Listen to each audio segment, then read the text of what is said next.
always start my sessions with a full introduction of my resume or bio, because what's most important to me is that we're connecting in the sacredness of our shared space and what it means for us to be here doing this work together.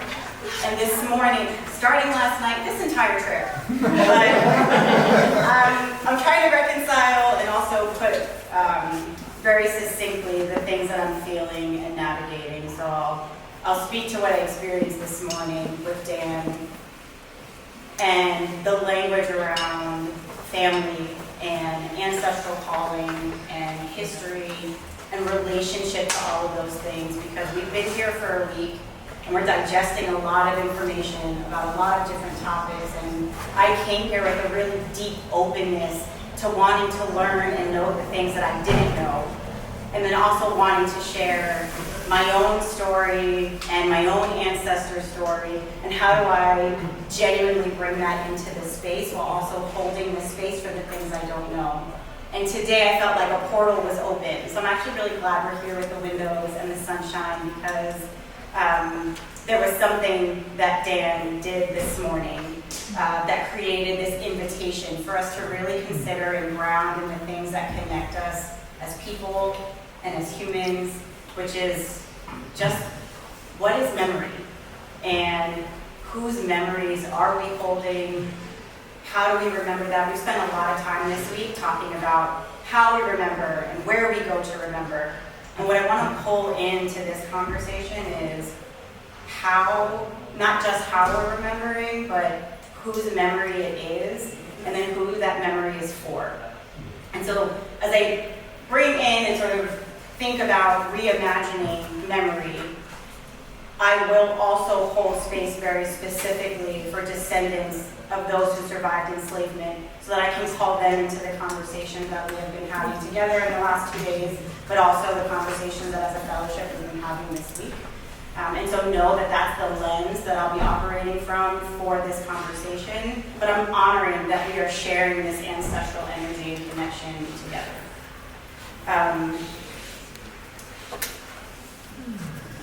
I feel like I am on ancestral assignment, and I did not translate that to German, so I hope those two things translate well and that you know what I mean.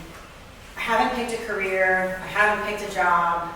All of the work that I get to do is a fulfillment of an assignment that I feel like my ancestors are living and pushing through me. And so this work that I'll share today feels very much like part of the journey of the assignment that I'm completing or actively participating in. And one of the things, and I'll invite someone who I also believe very strongly is on ancestral assignment. Some of us just heard her speak downstairs. She is stewarding space and place and holding 130 years of ancestral memory and story. And one of the things that Angela Davis said, Angela Davis is a historian and an activist in the United States. She said that every few years, Black people have to reimagine themselves on American soil. And it's because being Black and preserving what it means to be Black is constantly being challenged and changed and burned down and at risk of erasure. And so we have to hold space for what it means to reimagine our memory related to being Black. And so a lot of my work is tied to the experience of it. I'm not going to get very deep into the content or the stories or the actual histories of being Black in America. I want us to workshop through, which is why I preface by saying this will be interactive. I want us to workshop what it means to experience sacred spaces of Blackness. And so that's language that I'll use for the sake of this session, but spaces tied to Black history, museums, spaces like the train tracks that we went to yesterday, anything that would be deemed sacred ground is what will sort of hold in the category of sites of Blackness. But I want to invite my colleague and friend to offer her story about a site that she's on, the level of Blackness that she's preserving, and allow that to set the context for how we'll work to experience it together. So my story. I will click through your slides as I can. Good morning. Oh, it's happening. Good morning. Sorry. Every time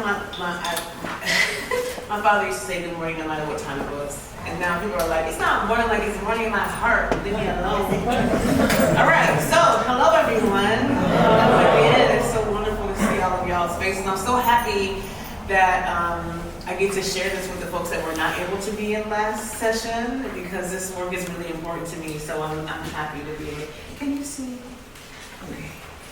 So, my name is Anasa Troutman. I'm the founder of The Big We, and we are thinking about the intersection of culture and the economy and how we leverage our cultural assets to transform the economy in the southern United States. Our signature program, we call it this building, our grandmother, our teacher, the jewel in our crown, is this incredible building called Historic Claiborne Temple. Historic Claiborne Temple was built in the 1890s and was built obviously as a church. So there's when we're talking about sacred Black spaces, there's a layer of sacredness on this building just by virtue of the fact that it was and has always been a place of worship. And we all know what happens when you pray in a building for 130 years, what that does to just the structure and the power of that space. One of the things that we've been really thinking about is how we open this building up and create space for the world basically to come in and have conversations and be transformed and hear stories. But what I know for sure is that as a storyteller, what I know is the more specific and authentic your story is, the more universal it is. So if you want to be able to invite the world in, you must actually be as authentic and specific as humanly possible. So there is I don't want to tell you my whole life story. This is not my session, so I'm not going to do it. But what I will say is that I grew up in a house where the story of being a little Black girl was very authentically told to me. And so I hold this commitment to being both a very universal, loving, and open person, and also very serious about my genetics and about my ancestral lineage and about the things that are viewed in me because of who came before me. And that is really the line that we're walking at Claiborne Temple, and the line that many of our sacred Black spaces are holding, because we want to invite the world in, but we also have to make sure that our stories are very, very, very, very authentic. I don't know what that's So, the second layer of, I see some recognition in the audience. Do people know what this is? Yes. Anybody? It doesn't matter. I'm gonna tell you anyway. So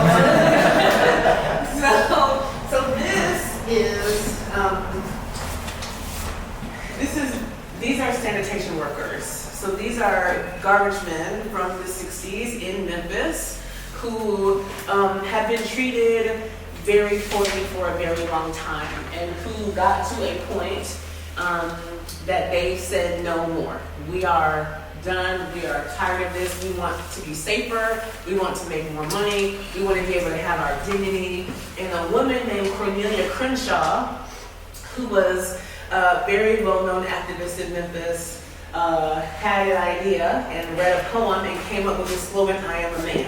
This is going to be the story that we tell, that's going to encapsulate the work that we're doing. And these 400 garbage workers and their families and their community members, not only did they have a work strike, but they also had a strike in terms of the downtown businesses and other places. They all were in Claiborne Temple doing this work. Claiborne Temple became the headquarters for this strike.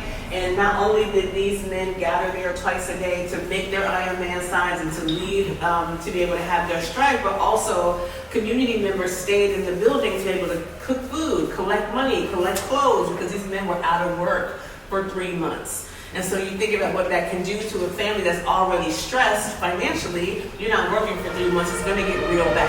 And so the community of Memphis gathered around these families to make sure that they were taken care of. There's an elder now, one of my elders in Memphis, who was a college student at the time, who tells me stories about showing up to volunteer for the strike and never leaving for 2 months. He slept at Claiborne Temple for 2 months. So you think about just adding layers and layers and layers on a sacred space and all the things that go into a space that make it important and make it valuable, specifically when you have work like this that creates a specific sacred identity around your Black experience and the history of Black people. The other thing I want to say is that we think about these people specifically, but when I think about Claiborne Temple, I don't only think about them, but I think about every person that was ever married in the building over 130 years, everyone that was ever baptized in the building, everybody who was ordained in the building, everybody who went there every week for church, everyone who went there. It's just like church is a place of life in a community. And there's so many lives that are wrapped up in this building that there is thousands and thousands and thousands of people over that 130 years who make this place their home. I'm going to take you real quick to the next picture because it's going to be real traumatic. I'm just sorry to say ahead of time. Yeah, I think that let's go to the next. Yeah, okay. So this is Claiborne Temple a month ago.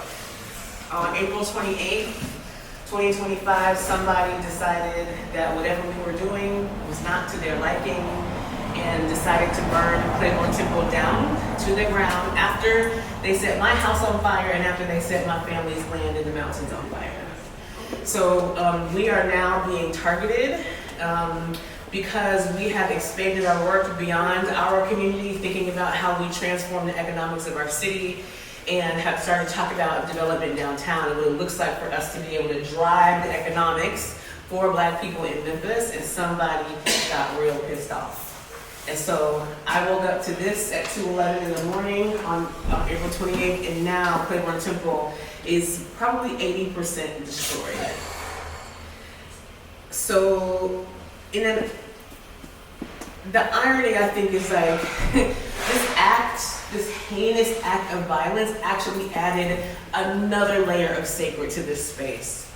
Because when you think about the destruction of a space that's this old and this important, it becomes even more meaningful to the community of people who call this their home. People are now even more determined to make sure that it is restored. People are more oriented towards the community, people who made this building important. And so even this destruction, even this act of evil and violence has made our building and our community stronger and more sacred and more important and more connected in a way that we were not before this fire. And so I think in that I want to say that even acts of evil can create sacred space if you're paying attention. It's really important for me to say that, because I think that what we share here in this conversation is that we have all had violence acted upon our communities, upon our ancestors, and it's important for us to know that we can, in the face of that, continue forward in our sacredness and in our spaces. Is there one more slide? Can we go back to the first one? Yeah, let's go back, because I don't want to look at that fire. It's terrible. So I want to say a couple things before I leave you, because I think that this is really important for the conversation that Tammy is about to lead. As we are thinking about the rebuilding of Claiborne Temple and opening it up as a place for people to come and visit and understand the story of Claiborne, I think that conversation that I was bringing up earlier about the authenticity of the story is really important, and I want to tell you the 3 reasons why I think it's important. One, I think when you're coming into a space like Claiborne, you want for people to actually understand the real story of what happened. Like, what happened here? Why are we even visiting? Why do we think this place is important? Number 2, I think we want to help people understand that we want to do meaning making. Like, it's not just what happened, but it's like what we want you to understand that means. And then 3, we want people to understand the possibilities of the space. The possibility of the story is not just about what happened in the past. It's like, let me tell you what happens, and then you can decide what's going to happen in the future. And I think the thing that is really important when we're thinking about this as a Black space,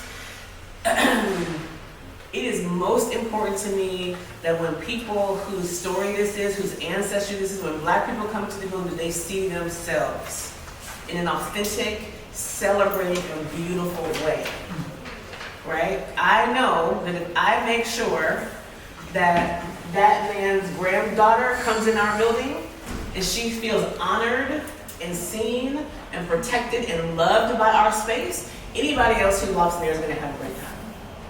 So for me, this conversation about sacred Black space and how we actually honor the sacredness and the Blackness of the space at the same time is by telling the truth as elegantly and as beautifully as we can. So I just want you to hold that in your hearts and your minds as you go through this session today. And I just want you to remember this one word, which is acknowledgement. Like, the acknowledgement of the truth is the most important thing. We have seen so many memorials since we've been here in Germany, and the moment that I was most touched was when we actually went to the train tracks yesterday. And we were able to see, like, this is not somebody's imagination, this is not an interpretation, this is like, there were people who were brought to this spot, who got on a train at this spot, who were taken to their demise at this spot, and we got to experience the spirit of those people in that place. That was the most powerful truth that we've experienced since we've been here.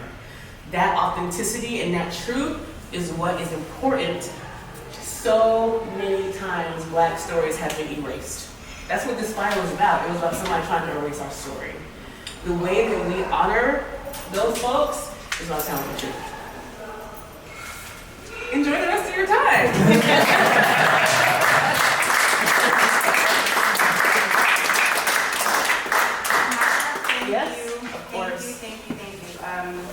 We've been together such a short time in the fellowship, but the connections that we have all established are just so genuine and so deep. And so I really value and cherish, and also that you would share your story and share your stewardship with this in the context of the work that we'll talk about. Yes.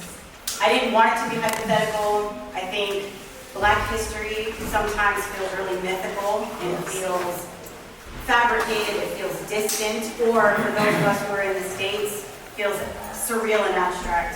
And Claiborne Temple is a real place, and also a real person who's been impacted by that. And so I wanted to bring that and them and 130 years into the spaces we now talk about the experience of history and experiencing spaces like Claiborne Temple. Okay, so there are a couple of things before I invite you to stand up and move and go that way, because I will ask you to do that, so just emotionally and mentally get prepared for that. There's a vocabulary list on all of your chairs. Google and I did our best to translate, because what was really important to me in this session was that notions of Black history and notions of how Americans speak about Black history wasn't lost in translation. I also really tried hard to learn the German words so that I could reflect them, so that we could be in this space together and exchange these words very genuinely. So I want you to know that there was an attempt and an intention in there. And so if something goes past any of us, I just want to show that there's unity and synergy between the language and the things that we're talking about, even if we get very specific in the topic that we're talking about today. So I hope it's a tool and a resource, and I will attempt. Not this word, I won't attempt. Sankofa is an African word that means to go back and get it, or don't forget to bring the past with you into the present. My understanding of this beautiful German word that would someone who speaks German say it for me, please. Vergangenheitsbewältigung. Thank you very much. I won't attempt that, but that, yes. Also, we right to reconcile the past, not forget the past, right? So we've got these two words that are symbolic of making sure that we're looking back as we're moving ahead, that we don't leave it there, but we don't live there either, right? And so hold those two things in this experience.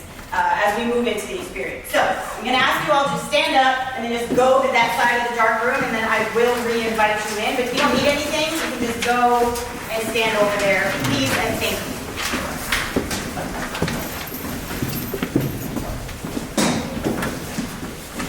Get the blood flowing, legs moving. The lights are off in here, don't get tired. You don't have to stand in any organized way, just be here together. Okay. Wonderful. Thank you guys so much. Actually, lastly, thank you for coming to our tour. This is going to be a tour experience. We've got about 45 minutes. I have 3 or 4 tours after you guys. But happy you're here. Does everyone have their ticket? Because I can't let you move that ticket. Does everybody have their ticket? Did I in? Yes. Cool, thank you. Okay, now that you have your ticket, I just need you to come in, find a seat very quickly. Don't touch anything. This is a very old place. There's a lot of artifacts. You cannot ruin it. Don't touch it. But please come sit down. Find a seat very quickly, please. Guys, I've had a long day. I've been on my feet all day. It's hot. It was raining yesterday. So I just come there with me. You will get left behind. We are going to be talking about slavery. Did everybody sign up for that? You guys signed up to talk about I did not. Okay, if you didn't, there's a big house tour that's outside that they're going to sensationalize some white man who colonized in America. So you can go there, or you can stay and hang out with us. Everyone staying? Cool. Okay. It's sad, right? It's not like a very fun topic, but I will do my best to make it light, bring in the architecture, show you the artifacts and the carpet. I'll make sure that I lighten it up for you. I also want you to know that we cannot confirm that anything bad happened here, okay? We don't have any record that the slaves were unhappy or that they were mistreated. In fact, the slave owners, they were great Christian people. And so they treated everyone with dignity, and we're pretty sure all of our slaves were happy because some of them stayed even after they were emancipated. Are there any questions? Need to use the restroom because there's only one here. You won't be able to use anything inside of the big house, so make sure you take care of that right now. Any questions? No? Okay, keep them to a minimum because we only have 45 minutes. And make sure that you get your drink ticket from me because after this you get a glass of wine. Everybody good? Okay, cool. Thank you for entertaining me. How do you feel right now? Like, not intellectually, just like in your body. How do you feel? Stressed. Thanks, Omar. Trying to keep up. Yeah. Trying to keep up, right? Just reconciling a bit. Thank you. Unwelcomed. Unwelcome. What are we doing here? Cool. Anybody else? Just rushed? Yep. Okay. Any other feelings? What's going on in your head, your body, your heart? I have a knot in my stomach. You have a knot in your stomach. Are you in a place right now to talk about something that's sad and dark and heavy? Or do you have to reconcile the emotions that are going through your own body right now? Because of I how shut my doors. Yeah. just closed off. Yes. Closed off. I also felt a little bit let off the hook. Like, oh, I don't even have to emotionally be involved. Because we only have 45 minutes. Exactly. We can't get through that much in 45 minutes. Cool. So these are the components, and I will ask for your help. A big part of my personal intention in coming to Berlin and being a part of Widen Circle, which I am so incredibly grateful for, was to be able to take the perspectives of people in this room and bring them back into the work that I get to do in the States. So I want your brain power, I want your spirit power, I want your heart power in with me, and so I'm going to ask that you do a little bit of work with me. So I don't want to get ahead of where I'm taking you, but know that some of these things are the things I'm going to invite and ask you to workshop with me. But and I'll do my introduction. The part that I want to just discuss with you before I lead into what I've done and how I've gotten here is when you think about Black history, what comes to mind? You know, and this is popcorn style, and I'm asking for not to over-abuse a word that is used a lot right now, which is like authentically say what you mean, but just what comes to mind when you're thinking about Black history or engaging in Black history? Music, okay. Diversity. Resilience. Resilience. Anybody else? Strong woman. Black woman. The one trope rule. The one drop rule. Confrontation. Confrontation, yeah. Thank you. Anybody else? What about slavery? What comes to mind when you're thinking about slavery or introducing the notion of slavery? Very specifically, the transatlantic slave trade between Europe, the Americas, Caribbean, and Africa. Colonization. The misuse of bodies. Misuse of bodies, yeah. Resilience. Yeah. Yeah, resilience. Mm-hmm. Forced resilience, yep. Unhuman. Unhuman, yep. Injustice. Injustice, thank you. Abuse. Abuse, thank you. A forced perspective on how everyone's supposed to think about that. Thank you. So you led me to the next question. When we're describing those memories, none of us lived through the institution of slavery, right? Whose memories are they? Whose memories are we holding and reflecting when we're talking about slavery? Slave owners memory. Slave owners, yeah. In Germany, it's a lot of, well, we were kind of aggressive of colonization. We were like to colonize only a little bit. Like that's the first thing that is always said, so it's kind of like also distance from, but also from the German perspective. Yeah. There's only a small part of the concept. Exactly. Yeah, understood. Thank you. The ones in power. The ones in power. Or the history books also. And history books, right? We get to history is the story of the victor, right? When we visit, if we have chosen to visit spaces of enslavement, if you have experience having visited a space of enslavement, what are you expecting to feel, to learn, or do in those spaces? What's the expectation? I hope to feel presence of some sort of, I don't want to say story, but like, what Yep, feel. Yep. Feel remembrance. the sacredness. Sacredness. Not feel guilty. Feel guilty. Yep. Yes. I think for me, as a white person, also I have to, I'm expected to acknowledge that I can never fully understand it because I'm one privileged, so that I will never fully understand what that's like. Yeah, thank you. So it's a layer below the guilt. It's like I won't even understand or I can't hold this. Identity. Identity. As you know, Black people, you know, our history, our lineage only goes so far. So when I'm on the plantation or visiting, you know, the list of names, I'm kind of trying to find who I'm related to in a sense, or I'm trying to trying to search for someone that's I'm probably a descendant of. Trying to find a piece of yourself. Yes, yeah, whatever plantation that is, because I don't know, you know. There's so much not to know. Yeah. Thank you for that. On top of guilty, I feel also being shamed. Guilt and shame. Yeah. Probably coming from some of the privilege, right, in the association with the inflictor. Just being white, it's a shame in that sense. I think, Omar, maybe you alluded to this answer, but I'll ask it directly still. Who are these spaces for? Why are there spaces that still have history of enslavement within them available? Why can you go to somewhere in Barcelona and visit somewhere that people were held captive and deported? Why can you go into the Caribbean, into a great house, and still visit the place where people were held captive? Who are these spaces held in memory for? Yes. Well, I would hope that it is for the victims and their Yes. The descendants.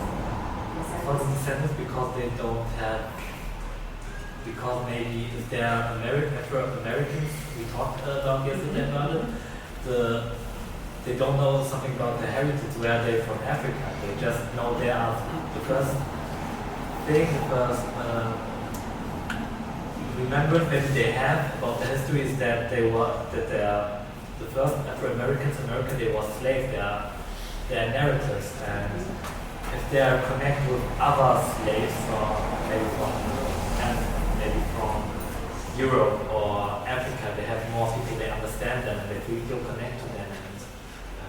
Yeah. as an attempt to find yourself in those spaces or in connection to your lineage. Thank you. Yes. Yeah, to follow up on Anas's point, I was just recently in Ghana.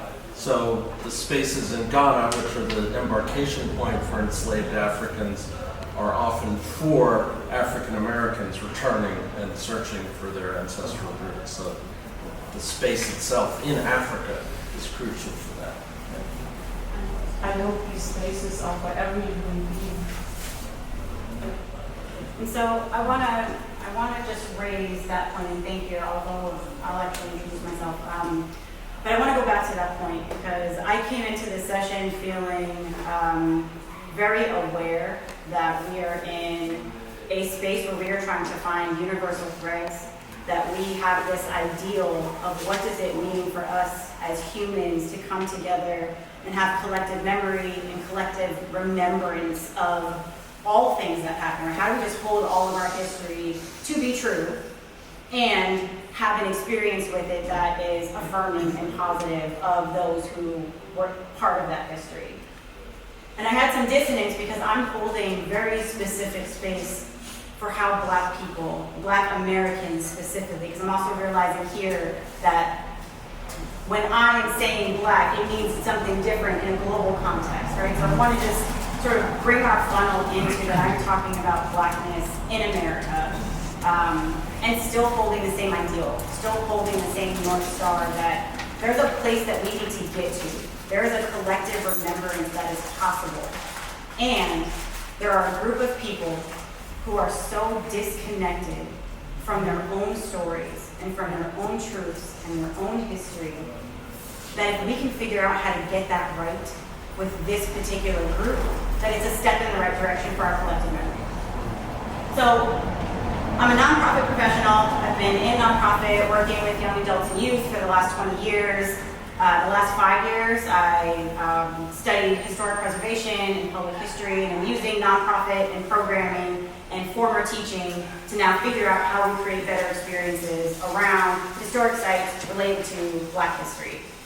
In 2021, which, COVID time-ish, I'm not sure how my husband let me do this, but around 2021, I visited over a dozen sites of enslavement, and we went everywhere, all across the United States, Louisiana, where some of the students are going to, up and down the East Coast. We went to Spain, we went to the Caribbean, and I went there for exactly what Theo was talking about. There was something that broke inside of me in 2020 that I was like, I don't know anything about who I am. I've got a 2-parent household. I knew my grandparents. I have access to the internet and resources and ancestry and all of the things. And I still have no idea where I've come from. Oh, my grandmother never talked about this. Oh, my mom always said that wasn't a part of history that was allowed to be spoken about. Oh, there are so many gaps in who we are that I couldn't figure out how to reconcile my own identity. So I went to these spaces hoping that I could find a little bit more of me inside of those spaces. Was there a surname that matched mine? If there were surnames. Was there another Tammy? Was there a Cammy? Was there a Cyril, which is my dad's name? Could I just find anything that resembled my own life? I went there. And every single time I went, I was confronted with like, who are y'all talking to? Because it's clearly not me. You know, I know I'm the only person in this tour that looks like me, right? I'm always in a group of tourists and bachelor parties and all the things. So it's always me. So did you not know I was coming and that's why you didn't prepare for me? Or is this site just like really not for me, right? So I was always contending with that question despite my desire to want to go and be in those spaces. And my conclusion was like, all right, well, cool. You house all of my information. You house inventory lists. You house names. You house so much access to my potential lineage, but you're clearly not for me. This is not a space that's for me. And what Anasa said, what Dan said this morning, ancestral energy, like those train tracks yesterday, the energy is palpable. You can walk onto a space and know that somebody was there. Know that lives were lived, that joy was had, that there were moments, despite whatever was going on, they still figured out how to be a family, or be a daughter, be a mother, be a father. And you can feel that when you're in connection with this space, but it does require that you're actually physically in connection with that space. It's not something that can be in history books, and I'll talk about that in a second. It's not something you're going to find on the internet. It really does require this relationship with physical place and space. But the problem that I was facing was that every time I went to one of these spaces, that number has since tripled, and now that we've been here, probably even more than that. Every time I went there and I had this desire, it was met with some kind of nonsense, right? It was met with a tour guide who's had enough, who's in like a second floor room that's hot and everybody's sweating, you know, like it was just always met with something that did not welcome the kind of emotions that I was walking into in that space. And then it was disruptive. It was just like someone's trying to plan their wedding, there's school pictures going on in front of a slave dwelling, there's all kinds of nonsense that's happening on these gorgeous, iconic spaces where presidents lived, and there were acres of land, and they're still so well maintained and preserved that my ancestors built, but you're not allowing me to have a connection to that. And then on top of that, there's this lack of knowledge, right? There's this willingness to say, I don't know. Or, you know, we can't confirm that. Or nobody wrote it down. There was no name in the book. We're not really sure. And there's a willingness to stop there, right? So my inquiries or my questions around like, well, how old was that person? You said there was a woman who was a cook, but then you also said she was 9. Like that's not a woman in my understanding. So who was it? How old was she? What human was she? It's always met with, we don't know, we can't confirm. And so this now becomes a tension point for what it means to want to go to some of these spaces, but not being able to actually get the information that you want. And then you are made, and when I say the you, right, this is a Black person who is contending with this notion of surviving and actually becoming a race of people across the water. Nicole Hannah-Jones in her 1619 book and her podcast talk about Black people were made on the water. They are not African, nor are they American. They're this people that would not exist if slavery did not exist. And so I'm contending with this notion of these people who had no reason to survive, right? Who, despite the labor and almost 400 years of terror that was inflicted on them, figured out not only how to still exist today, but created a culture that people model and mimic and embody and created a being that exists inside of a country that transcends the ocean. And these people didn't exist prior to the transatlantic slave trade. And so despite knowing all of that, despite knowing in my head, maybe not in my heart, you go into these tours feeling like, am I just a slave? Right? Like even the names is like, oh, well, that slave person or that slave person.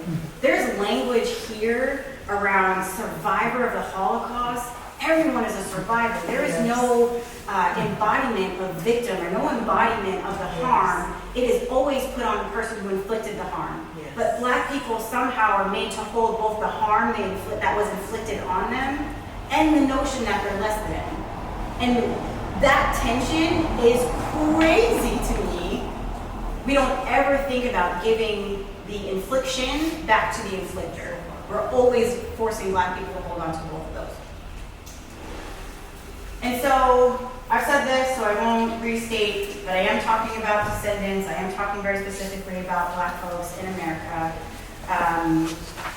And I created this program, so that's what we'll move into because I'm sweating. I don't know, y'all are also sweating on here, but I'm noticing that there's change in body chemistry up here, so I want to honor that and like get us moving so that we don't all just fall asleep in our sweat up here. But I created a program that addressed this very specific need that I was having, that when I talked to my family, they were having, and then when I was able to interact with Black people in spaces of enslavement, they were also having. And I took pictures. Every time I went on this, in 2021, I went on a dozen tours. If there was a Black person there, I would take a picture with them. I would ask if I could take a picture with them just to prove that there was somebody else there with me. And they also acted as my data and my survey to support the program that I built, right? So I wasn't just building something out of thin air. But I built a program called Your Legacy Tours that really is just a container. And I don't want to say just to diminish, but it is a container to experience Black history in a way that does not create anxiety or nervousness or rushing or any of those feelings that you guys felt when you came in and we only had 45 minutes to be in this space. It tries to undo that, so you're actually in a space to be curious and open about the history that you're going to receive. I read a lot, as I'm sure most of us do, because I'm always in rooms with people who love to read books. But I'm reading Beyonce's mom's book, Miss Tina Knowles. It's called The Matriarch. And she does an incredible job of tracing her own lineage and sharing it in this beautifully charismatic way that I was very surprised about. Not the topic of today, but there's a quote from her book that I think is just really important to give context and humanity for this feeling about not having access to your own history. So this is her speaking about her mother. I listened to every single word my mother told me. These people, my ancestors and my parents when they were young, were characters in a long drama that I was now a part of. Their struggles were not mine, but their lessons could be. This was my inheritance. These stories that people had done their best to erase or degrade or to keep us from passing them down so that we wouldn't know our history and ourselves. And this notion of erasure is so real. Black people in America cannot necessarily connect to an identity on the continent of Africa. That doesn't mean there isn't connection there, that's just not readily part of the culture of identity. And so there's a gap. Does my history start with slavery, or does it start with my journey across the Atlantic and into the tribes that were robbed and ripped of families and men and women and children? Where does my story actually start? And so there's so much to learn about your ancestry and your history and your heritage as it relates to being Black in America. And there's no monopoly on that. There could be a million of us trying to do work to bring Black history to the forefront, and it still wouldn't be enough. We don't learn Black history in school, and I'll go through very quickly why we did it and what that timeline looked like. We've been learning a lot of dates and talking about dates this week as it relates to the Holocaust and like really important dates of book burnings and the first deportation time, and it's so recent. And so I just wanted to also bring in the recency of not being able to access education, what wasn't taught in school, and this notion of sound and silence that Dan talked about today is around our parents just didn't talk about this stuff. This wasn't, we're trying to get away from this notion or this idea of being connected to slaves. Like, we're not slaves anymore, like we're free, we're out, we don't talk about that thing, and so it's over here. And so assimilation and integration became this way to distance ourselves from this horrific tragedy, but it also distanced us from ourselves. I'm going to go to the timeline first, and then I'll come back to that. So, 346 years since the very first enslaved Black person was brought to Jamestown, Virginia in 1619. And from the time we were taken in through the door of no return that Alex just talked about, Africans were taken from different tribes, speaking different languages, not sharing any cultural identity, put onto boats altogether, not speaking the same language, forced to come into another continent where they didn't know the landscape, they didn't know the people, they didn't know each other. And so this disconnection and isolation was really intentional from the very beginning and still exists today. Black people are not homogenous. There is a disconnection and disassociation and isolation even between our communities that still exist. The last living the last living survivors of enslavement, people who were still enslaved. Sylvester McGee and Matilda McGrew. In 1971, Sylvester McGee passed away and Matilda preceded him. They were the last enslaved survivors and the last known slave ship that came into Alabama, the Matilda. They died in 1971. My dad was born in 1954, so they died after my father was born. I'm gonna hold my dad in this space. I also want to honor your dad, Nasa. and bring him into this space too, because I just learned today when you shared about his transition. So I just want to hold Dad, and it's Father's Day in the States today, so I just want to hold all of that. So my dad was 5 when the last enslaved person passed away. 1965, Brown versus Board of Education was a huge civil rights case. Civil rights was a movement that attempted to change laws and systems to make them equal and bring equity among the races in the United States. Brown versus Board of Education said, okay, we can't continue to separate black and white schools. You all can go to school together. I guess that's fine. 1961, only 4 years prior, the first 7 states allowed black history to be taught. So that means all of the students who were in school prior to that weren't allowed to learn black history. They definitely weren't being taught that in white schools. And so these are schools, black schools, that black students are in who are now getting access to their own history for the very first time in 1961, which is a year into what we know as the Civil Rights Movement in 1960. A lot of this context and the data I just want to bring also into the room because it's important to just understand how things are working and why things exist the way they exist, right? So black people didn't have access literally to their history. No history books. They weren't even allowed to read and write. 94 years of anti-literacy laws kept emancipated, freed survivors of enslavement from reading and writing. They would literally go to jail, be killed, or lynched. So they weren't allowed to write their stories. There aren't any history books about it. And we were told that proximity to whiteness and assimilation would actually keep us safer than learning about our history, right? So as a result, the majority of us, 76%, learn about our history from our families. If they're willing to talk about it, if they are still alive, if they will share the story. 3% of black people, and this is only in America, so I did not pull a global data. I didn't pull global data for this. 3% of black people spend their money, $1.2 trillion a year is what we spend in tourism. Billion, not trillion. We spend $1.2 billion in tourism a year as people, and 3% of that is spent on museums. So there's not a lot of people going to museums spending their money to go and visit them. And it's likely because 87% of both museums and people don't believe they can have a positive relationship with one another. Right? They do not feel welcome to these spaces, and spaces do not feel like they are capable of actually supporting a black visitor journey in their spaces. And this was a Pew Research study.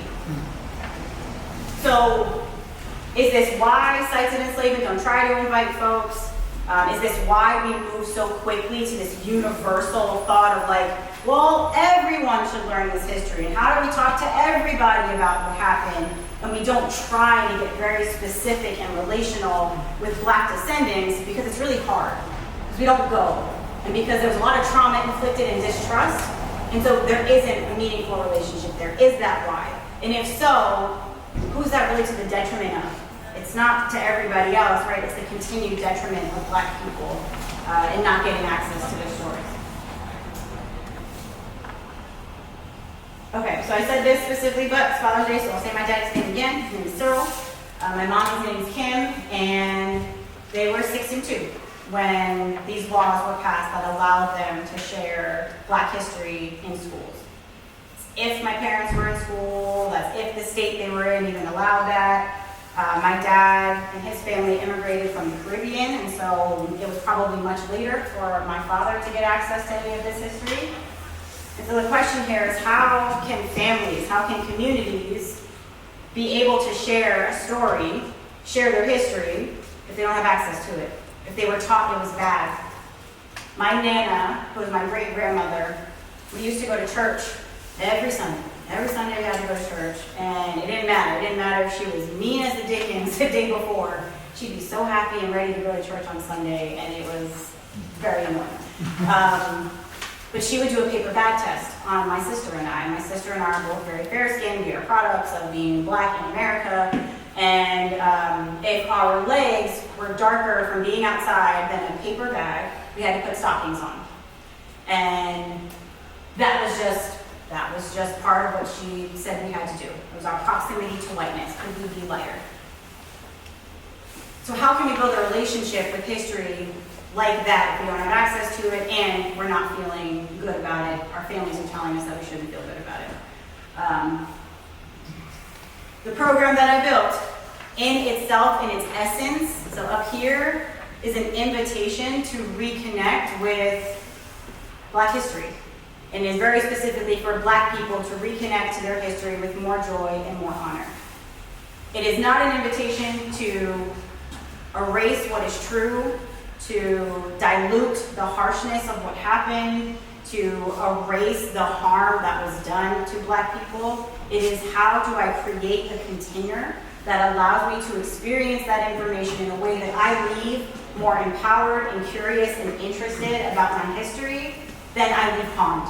I don't want to be re-traumatized every time I engage with the side of Black history.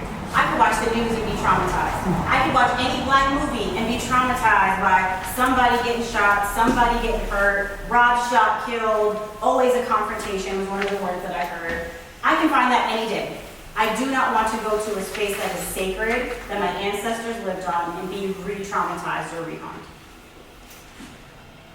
Okay, so I'm gonna get you guys up, and I'm gonna put my hair in a ponytail because it is hot here. There's a few components to how we think about and reimagine legacy tours that I will get into. Again, I'm a programmer, and I design programs and curricula for institutions, for schools. I'm a homeschooling parent, so all of this just lives in my life.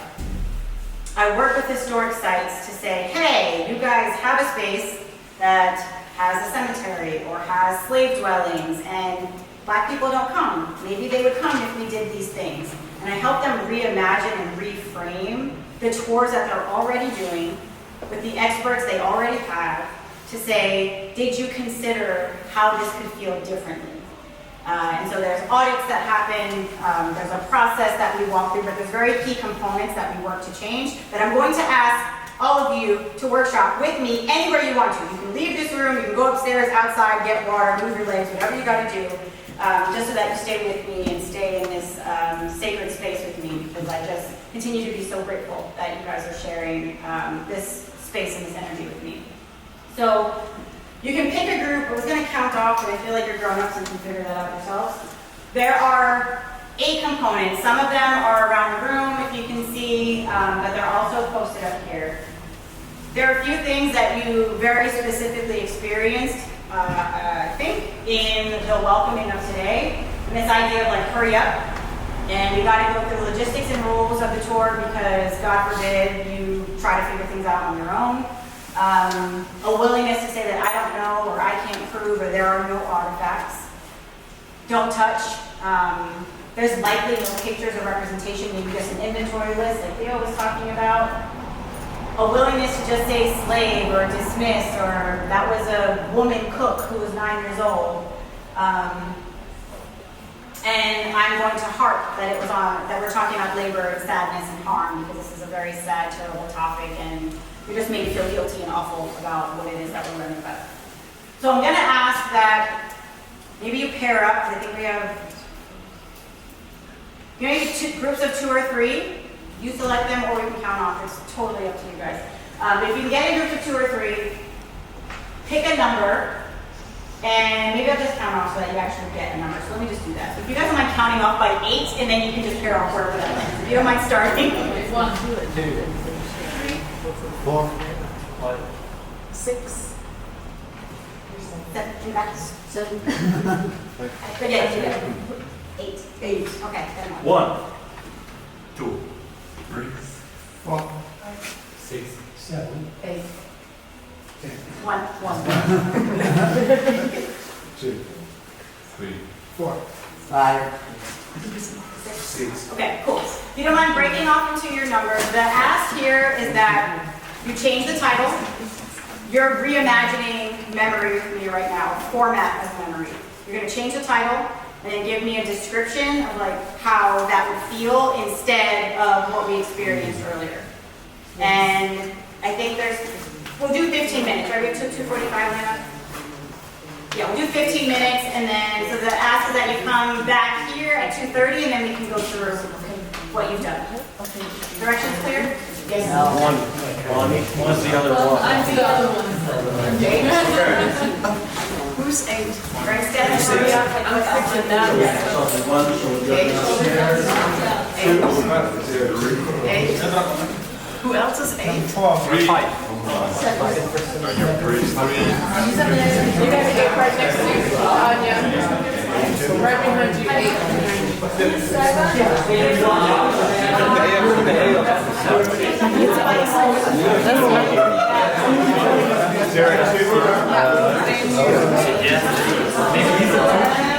What number are you? You're with me. The selfish part was to take the brilliance that I had access to in these spaces and bring it back in service of our community at home in the States. And so I am excited to reflect your thoughts in real life. And we'll just go in order, if you don't mind, just sharing out what we came up with. Again, the task was to consider this component of the tour, reimagine it, and then give me a quick description of how that would feel differently than what we went through in the first experience. Everyone did that assignment? Yes. Okay. All right, who was number 1? Who had hurry up? Welcome back, that's okay. Hurry You up. guys number 1? Yeah. Okay. We're gonna do group share outs if you are ready, just to tell us how you reimagine the hurry up, and then what's the change in the experience based on what you did. So, okay, the problem is we kind of went into another direction. Okay. And if it's okay, I don't know That's want to fine. take Where up too did much spirit time. lead you? Okay, That's fine. so, well, we kind of started talking about how we're experiencing it. And me and, where are you? Oh, here. Can you say your name again? Abraham. And what is it? Ibrahim, we're like in one room and we started kind of like talking about our experience. I'm a Jewish person who grew up in Germany, and we had to go to the concentration camps when we were in school, and I never like imagined that a Jewish person would come, because in Germany the idea is that every Jewish person is dead, or a lot of parts in Germany. So I went there, and like a lot of kids were laughing, like most of my class was laughing, and I was the only one crying, and everyone from like the institution was like we have no clue what we're doing. And so for me it was a really traumatic experience, also seeing all the bodies. And you told me this same story about yesterday, going in from a Kurdish experience, and also knowing like people were gassed up in Kurdistan, or like in Turkey and so on. There's no, then we kind of talked about what could help. Okay. And one of the first things was conversations. And he was saying or telling how in the city they're working in Libau, and they talk to a lot of kids from the neighborhood. And it's like, he's of Germany, it's a lot of right-wing kids, and they were asking him questions about his working status and so on. And then he started to explain them, for example, that there's only one German course you can take, and it takes, like if you don't get it, like you're not able to work. So he had to wait 3 years, and his wife 5 years to get a German course. And he was explaining that to them, and they were like, nice. So like, not nice, but like I understand the problem now. And like these conversations help them understand the situation. And also, if there was a group of like a lot of right-wing kids, they were also saying, no, that's not right for you saying like also in the house or something like that. That's not right, because of course it's not unproblematic. They were saying you were one of the good ones, but and still this conversation was something that even was able to change. And having like little steps where you were like more thinking about like the group and kind of like I think you also need more time than just like I think you need like months maybe. Not 45 minutes? Yeah. Thank you for sharing. Should I switch on the light, or are you all good like that?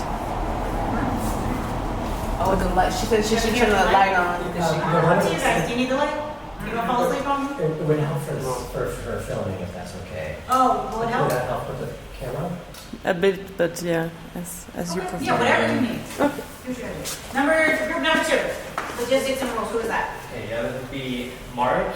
What's his name? Jonathan and me. Okay. And I think what we agreed on very early is like it's very difficult to have a fixed set of rules, logistics in the beginning, because with this experience, imagining about Black people's group having this experience, like you don't even know whether they're own children, maybe they're like elderly people, and we have like every time approach from a very different perspective. So like flexibility is very important.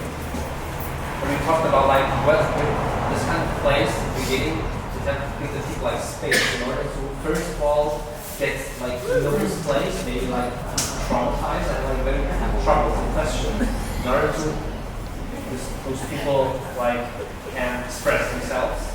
Like there's like complexity, like the situation is complex.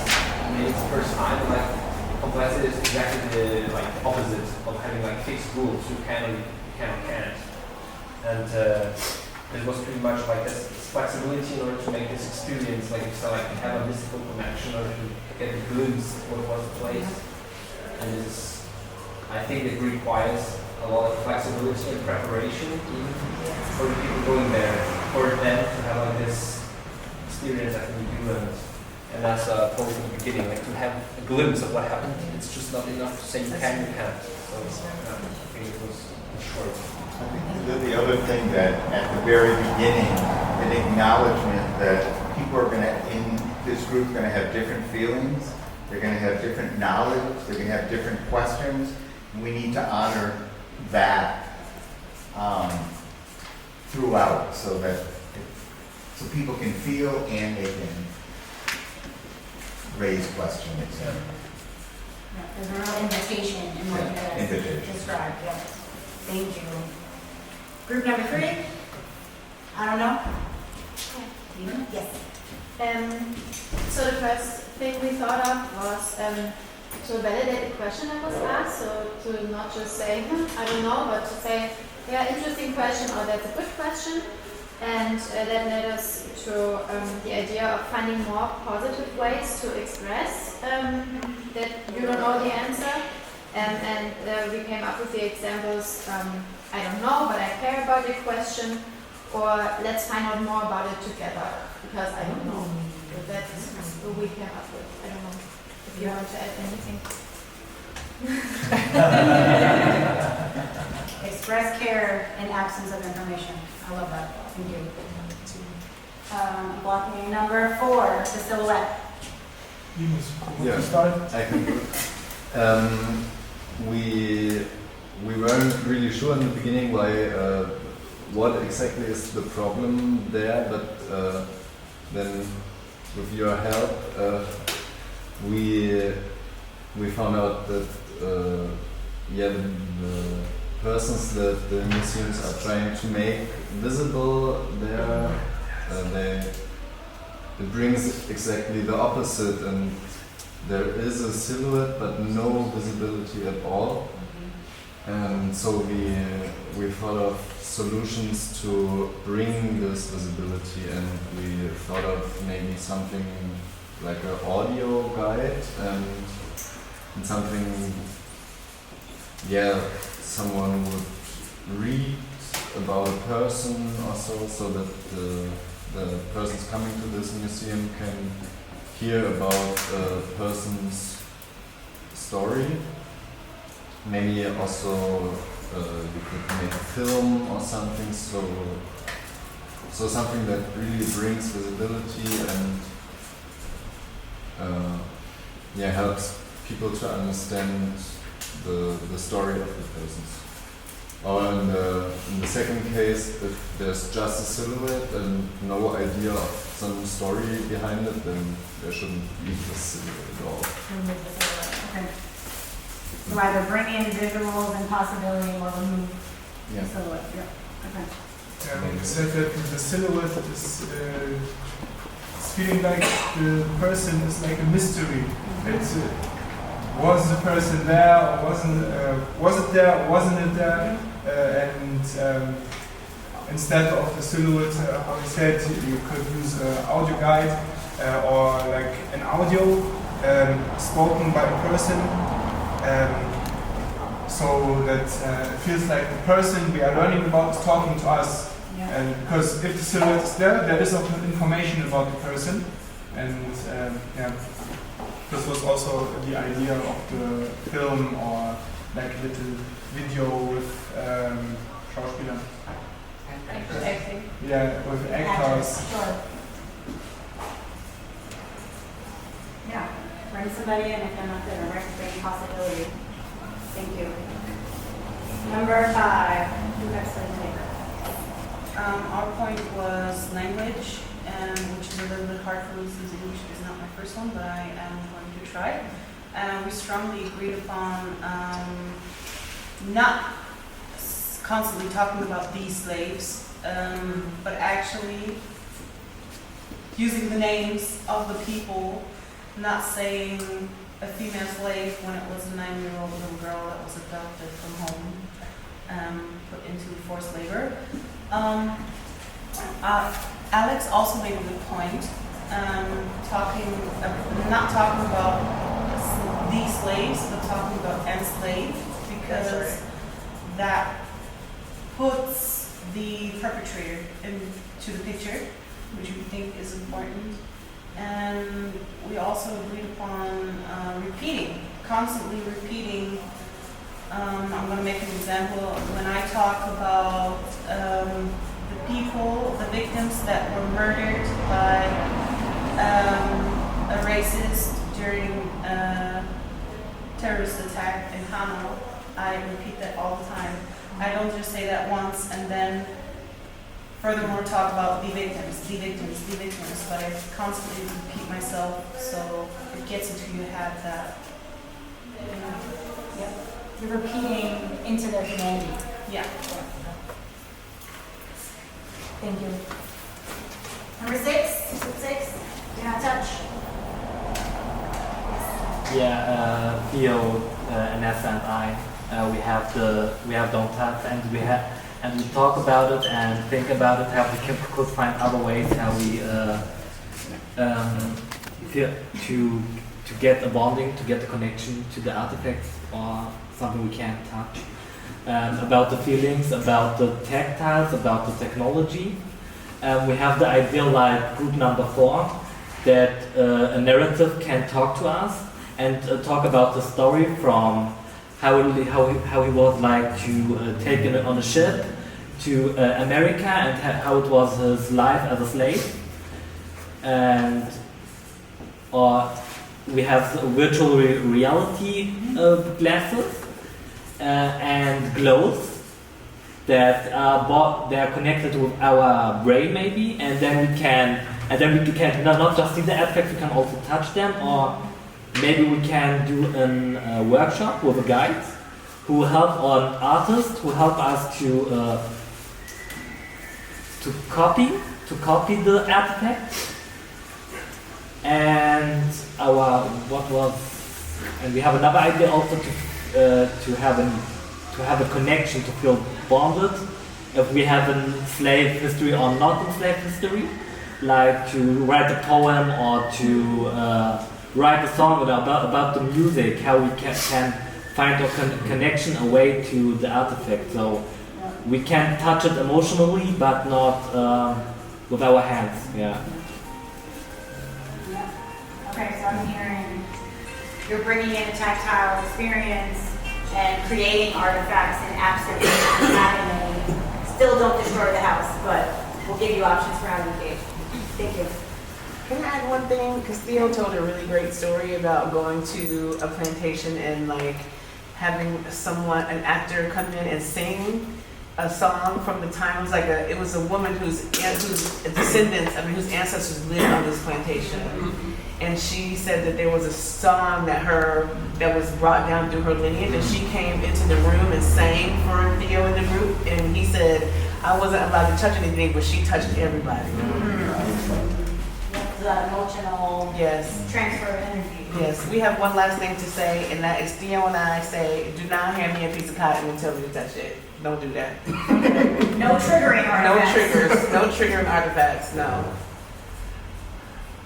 But yeah, traditionally, especially being enslaved, a lot of messaging was carried through music. Yeah. Music and art and things of that nature. And so there's so many messages that you hear in those songs that was created in bondage. So yeah, it definitely carries a lot of weight when somebody sings one of those early songs. Thank you, guys. And also, like Dan was so impactful this morning. A lot travels through That's music, right. vibration of music. A lot travels through. Okay, last two groups. Number 7, no information or artifacts. Yep, that's us. So we couldn't really decide if we didn't have information or artifacts because there weren't any, or because the person was kind of running the tour just to talk about them. But it kind of seemed like no matter which way you go, you could still start the same way, which is having a discussion about what do people already know, or think they know, what they heard, and so on. Just in terms of information about the place, about the situation, and what do they know or think they know about what kind of artifacts there should be there. And if there weren't artifacts, then we want to have a discussion about why are they there? Which could easily be because somebody didn't emphasize a certain story or decide to preserve them because they didn't value them well enough. And if they are there, our thought was that you want to create a situation where the participants can go explore them. Yep. Rather than you saying, here they are, here's what this one, and here's what that one is. I guess you need some explanation, but like the more you can explore and touch the authentic thing, not happy. But that's just like being in the authentic place, having an authentic item has a similar kind of energy to it. Yep. Or an explanation of why it's not there. Yeah. And really calling in the truth. Why it's missing. Yeah, which happens all the time in sites that are related to other. All kinds of sites that happens. But that erasure is embedded. It's as if it just didn't exist. It just never was there.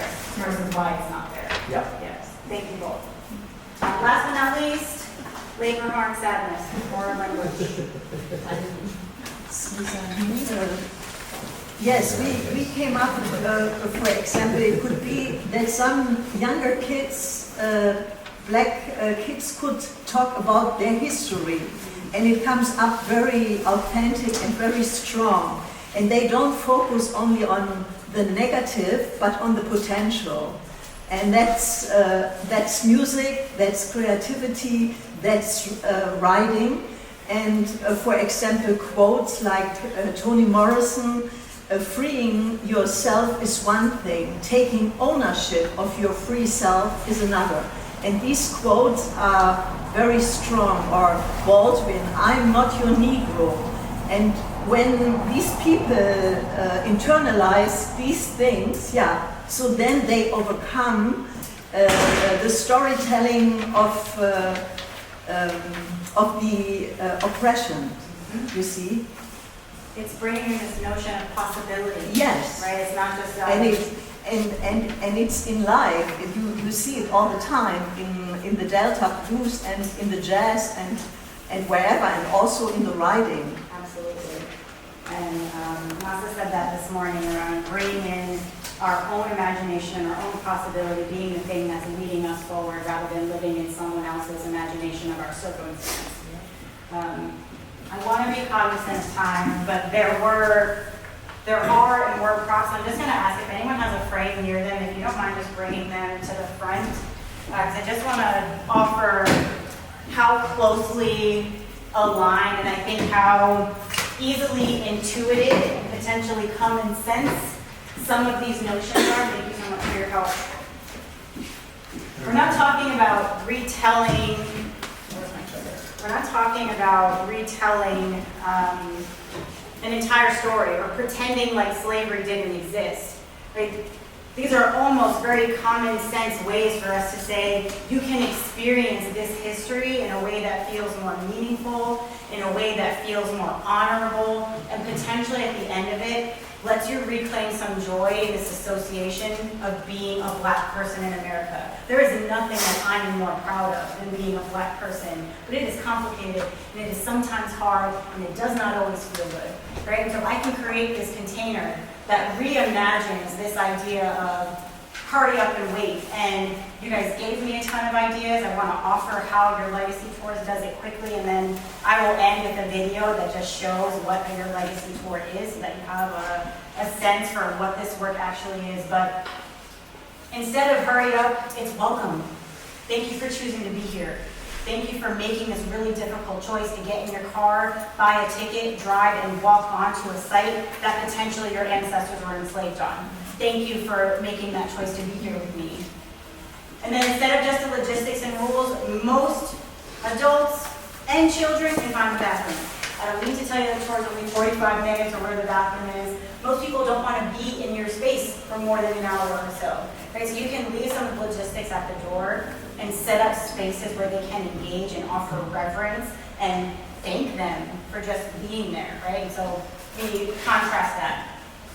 You guys were spot on with the I don't know, is bringing in that thread of possibility. So we don't know, and there's lots of reasons why we don't know, because it wasn't documented, we weren't clear about it, but it is possible that this thing happened.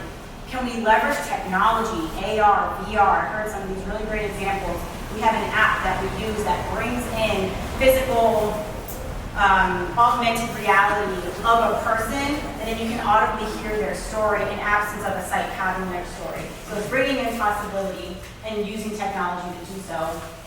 And then we talked about, hey, this is not a 9-year-old woman, right? This was a little girl who was in charge and so skilled at cooking that she could cook for 50 people at a time, but she was a child who was responsible for doing that, so honoring where they're really coming from. And then the do not touch, I heard this too, how do we bring in artifacts? How do we create opportunities to have an artifact? In every Your Legacy Tour, you're allowed to take part of the grounds with you, right? The sacredness in the land and the soil, the leaves and the trees. We give everyone a jar, they can take rocks, grass, whatever, and bring that home. For me, I put it on my altar and allow that to be part of my own remembrance work with my own family. But it's an invitation to take part of that with you. And then acts of remembrance, you guys also said this. We have a quilt that travels with us to all of our tours. And so in absence of something they can physically touch or engage with, they can write on this quilt and they can see how other Black folks engage with it in other spaces. And then, again, you guys were spot on with this. How do we bring in these notions of stories and survival? Fun fact, this is a picture of Addie. She's an American Girl doll. The first Black American Girl doll that talked about Addie, who was a girl who survived enslavement. American Girl dolls were first created in Germany. And so I just thought it was apropos that I was able to bring Addie back here because the first factory that built her was based here in Germany. So we're over time. I'm going to let you go. I have a 3-minute video that I would love if you were able to see so you can see some of the work in your life.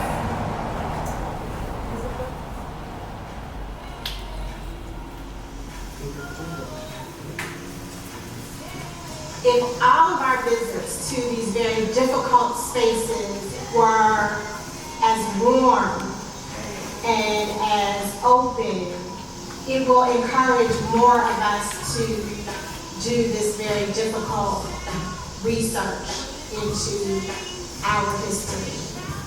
Welcome to your Legacy Tours at Travelers Rest. I have been, I don't know, to a dozen sites of enslavement, and it doesn't get any easier. We're going to go inside of a house that we built, that the Overton family lived in. So the Overton family is part of the story, but they are not the story today. Tammy asked me one time, what would you say if someone asked you not to talk about slavery or the enslaved people that were here? I would say, can you talk to me without using the letters E and S? No. When we made the oath, I will say, to tell the entire story of this property, we actually were told that we were probably going to get letters of complaint. We were going to get people that maybe boycotted, said they're not going to come here. We said, okay. These are copies of Judge Overton's probates. This is a list of inventory that he owned after he died. The enslaved population was listed between horses and cattle. But these are the names, and this is one thing that we are very fortunate to have here. We have names. A lot of historic houses don't have names. They have age and they have gender, and that is it. We also know that Nashville was a major stop on the Underground Railroad. The QR code that you are seeing does show that with the parties going on here, there may very well have been an agent who was passing notes. Now, there was a strong sense of sharing of knowledge. Until we knew she knew how to read and write. We have evidence that she was writing letters to her husband, who of course was not legally recognized as her husband, but was as a community recognized, which means he had to know how to read and write. From everything we can tell, he was most likely one of the people working in the fields who received little to no education. So she was probably the one who was teaching him. Just trying to process, we're taking back ownership of who they are and giving them the children.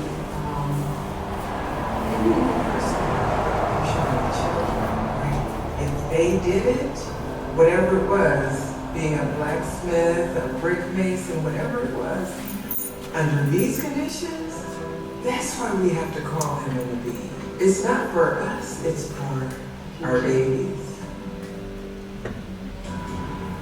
Thank you, guys. So